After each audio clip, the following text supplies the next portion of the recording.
आज हम बात करेंगे सबसे चर्चित और उस विवाद की जो इजराइल के प्रधानमंत्री बेंजामिन नेतन्याहू ने हाल ही में संयुक्त राष्ट्र महासभा में दिया। दुनिया के नेताओं और कई देशों के विरोध के बीच नेतन्याहू ने साफ कह दिया कि इजराइल को हमास के खिलाफ अपना काम पूरा करना चाहिए। उनके इस बयान के बाद कई देशों के प्रतिनिधियों ने सभा छोड़ दी और भारी आलोचना भी हुई। नेतन्याहू ने खुद हमास और पेरिस की घटनाओं का जिक्र किया, साथ ही कहा कि इजराइल आतंकवाद से लड़ रहा है और ये सिर्फ उनका संघर्ष नहीं बल्कि पूरी दुनिया का मामला है। उन्होंने अमेरिका के राष्ट्रपति ट्रंप की नीतियों की तारीफ की और इजराइल के पड़ोसी देशों के साथ संभावित शांति वार्ता का जिक्र किया। इस वीडियो में हम आपको आसान शब्दों में समझाएंगे कि नेतन्याहू ने क्या कहा, क्यों विवाद हुआ और इसका वैश्विक असर क्या हो सकता है। न्यूज़ 18 के सोशल मीडिया प्लेटफॉर्म पर आपका स्वागत है। मैं आपके साथ साइमा परवीन। सबसे पहले समझ लेते हैं कि पूरा मामला क्या है। आपको बता दें कि बेंजामिन नेतन्याहू ने यूनाइटेड नेशंस में जो भाषण दिया सिर्फ इजराइल की नीति नहीं बल्कि एक बहुत बड़ा राजनीतिक स्टेटमेंट था। उन्होंने कहा कि इजराइल हमास को पूरी तरह खत्म करेगा। जैसे ही उन्होंने ये कहा कि कई देश के प्रतिनिधि वहां से उठकर चले गए। अमेरिका और ब्रिटेन के वरिष्ठ अधिकारी भी वहां नहीं रहे। नेतन्याहू का कहना था कि पश्चिमी देश दबाव में आ सकते हैं, लेकिन इजराइल ऐसा नहीं करेगा। उन्होंने अपने भाषण में यह भी कहा कि इजराइल आतंकवाद के खिलाफ लड़ रहा है और ये सिर्फ इजराइल का संघर्ष नहीं बल्कि पूरे विश्व का संघर्ष है। उनके भाषण में बहुत सारे विजुअल्स और मैप्स का इस्तेमाल किया गया ताकि उनके संदेश को और भी इफेक्टिव बनाया जा सके।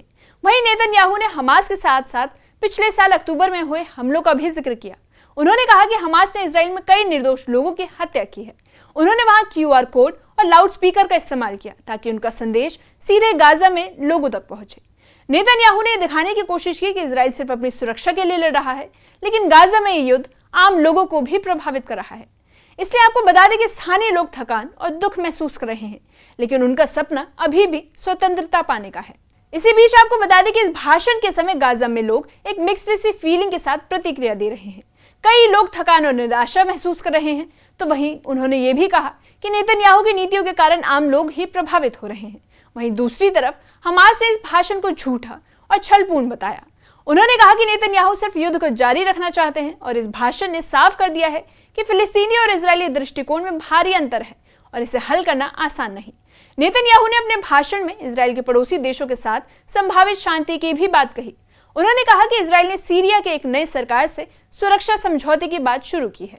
उनका मानना है कि गाजा का युद्ध बाकी खतरे खत्म करने के लिए अंतिम चरण में है। उन्होंने कहा कि हमास को खत्म करना अब उनकी प्रायोरिटी है। इस तरह नेतन्याहू ने युद्ध और शांति दोनों की बातें एक साथ रखी हैं। भाषण के दौरान कई देशों के प्रतिनिधि विरोध कर रहे थे, तो कई ने सभागार छोड़ दिया, कुछ ने सीटें खाली रखी। तो वहां से उभरती प्रतिक्रियाओं में साफ था कि नेतन्याहू की नीतियों को पूरी दुनिया समर्थन नहीं दे रही। यूरोपियन यूनियन ने इजराइल पर संभावित प्रतिबंधों का संकेत दिया है, तो साथ ही अंतर्राष्ट्रीय अपराध न्यायालय ने नेतन्याहू के खिलाफ आरोप लगाया है और उन्हें नकार दिया। वहीं नेतन्याहू ने अपने भाषण में इजराइल की सुरक्षा को सबसे ऊपर रखा। उन्होंने कहा कि इजराइल आतंकवाद और कट्टरवाद के खिलाफ लड़ाई लड़ रहा है। उन्होंने ये भी बताया कि इजराइल ने ईरान, लेबनान और यमन में कई सैन्य अभियान चलाए हैं ताकि अपने देश और नागरिकों की सुरक्षा सुनिश्चित की जा सके। उनके इस दृष्टिकोण से पता चला कि नेतन्याहू युद्ध को सिर्फ एक स्थानीय नहीं बल्कि वैश्विक मुद्दा मानते हैं। नेतन्याहू ने अपने भाषण में हमास के खतरे को बढ़ा चढ़ा कर दिखाया।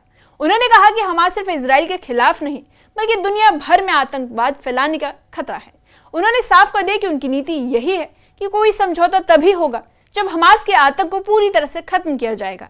ये भाषण उनकी आक्रामक विदेश नीति का हिस्सा माना जा रहा है। तो गाजा में आम नागरिकों की प्रतिक्रिया इस भाषण के बाद बहुत अहम थी। कई लोगों ने कहा कि शारीरिक और मानसिक रूप से वो थक चुके हैं। उनका कहना था कि नेतन्याहू सिर्फ युद्ध की बात कर रहे हैं, लेकिन आम लोगों की हालत बिगड़ चुकी है। अब यही दिखाता है कि संघर्ष के दोनों पक्षों के दृष्टिकोण कितने अलग हैं और समाधान निकालना कितना मुश्किल हो गया है। वहीं नेतन्याहू ने अपने भाषण में अमेरिका के राष्ट्रपति ट्रंप की तारीफ की है। उन्होंने कहा कि ट्रंप के दृष्टिकोण और नीति ने इजराइल को मजबूत किया है, जहां एक तरह से ये देखा जा सकता है कि इजराइल और अमेरिका की स्थायी दोस्ती भी दिखती है। इसके अलावा उन्होंने क्षेत्रीय शांति वार्ता और पड़ोसी देशों के साथ बातचीत की संभावनाओं का भी जिक्र किया। वहीं वैश्विक मंच पर नेतन्याहू ने संदेश दिया है कि इजराइल आतंकवाद के खिलाफ अकेला नहीं है। उन्होंने दावा किया कि दुनिया के कई राष्ट्र इस संघर्ष में इजराइल के साथ खड़े हैं। हालांकि वास्तविकता में कई देशों ने उनकी नीति की आलोचना और फिलिस्तीनी राज्य को मान्यता दे दी है। ये भाषण अंतर्राष्ट्रीय समर्थन और विरोध के बीच एक संतुलन यानी बैलेंस बनाने की कोशिश थी। भाषण के दौरान नेतन्याहू ने विजुअल एड्स और मैप्स का इस्तेमाल किया। उन्होंने द कर्स नामक एक मैप दिखाया जिसमें इजराइल को घेरने वाली चुनौतियों का जिक्र किया गया। साथ ही उन्होंने हमास द्वारा अक्टूबर 2023 में किए गए हमलों और बंदियों के बारे में भी जानकारी दी। ये पूरी कोशिश थी कि उनके संदेश को और ज्यादा प्रभावी और प्रत्यक्ष बनाया जाए। आपको बता दें कि संयुक्त राष्ट्र में नेतन्याहू का वार्षिक भाषण हमेशा से चर्चा में रहा है, लेकिन इस बार स्थिति और भी ज्यादा गंभीर थी। कई देशों ने फिलिस्तीनी राज्य को मान्यता दी, यूरोपियन यूनियन ने संभावित प्रतिबंधों की चेतावनी दे दी है और अंतर्राष्ट्रीय अदालतें इजराइल की कार्रवाइयों की जांच कर रही है।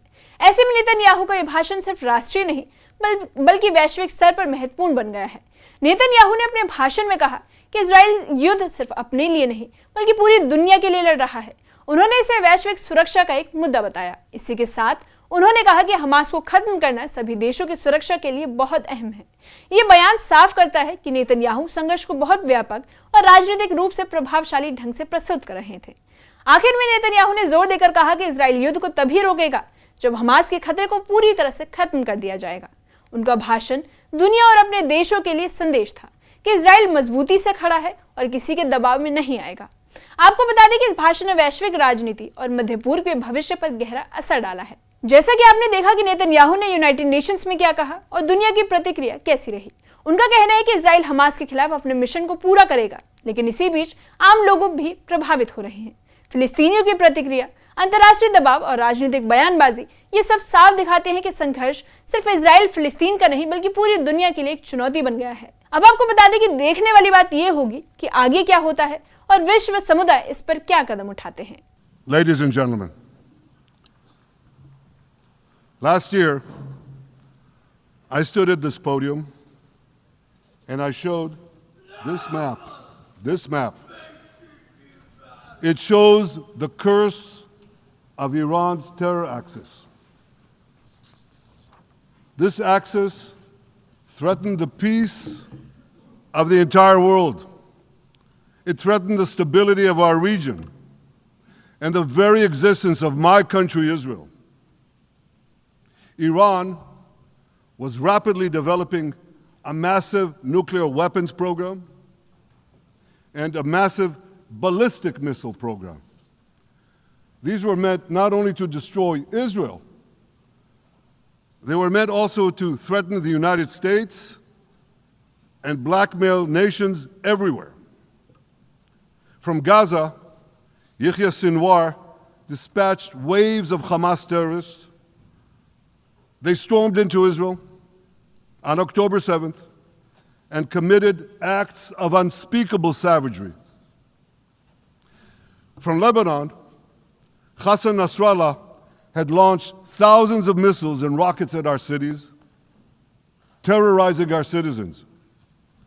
In Syria, the murderous dictator Assad hosted Iran's forces, tightening a noose of death around our throats. In Yemen, the Houthis launched ballistic missiles at Israel while choking global trade at the mouth of the Red Sea. So what's happened over the past year? We've hammered the Houthis, including yesterday. We crushed the bulk of Hamas's terror machine. We crippled Hezbollah, taking out most of its leaders and much of its weapons arsenal. You remember those beepers, the pagers? We paged Hezbollah, and believe me, they got the message. And thousands of terrorists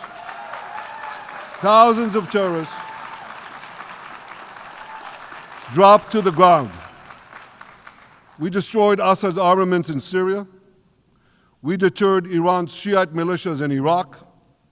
And most importantly, and above anything else that I could say to you or that we did in this past year, in this past decade, we devastated Iran's atomic weapons and ballistic missiles programs.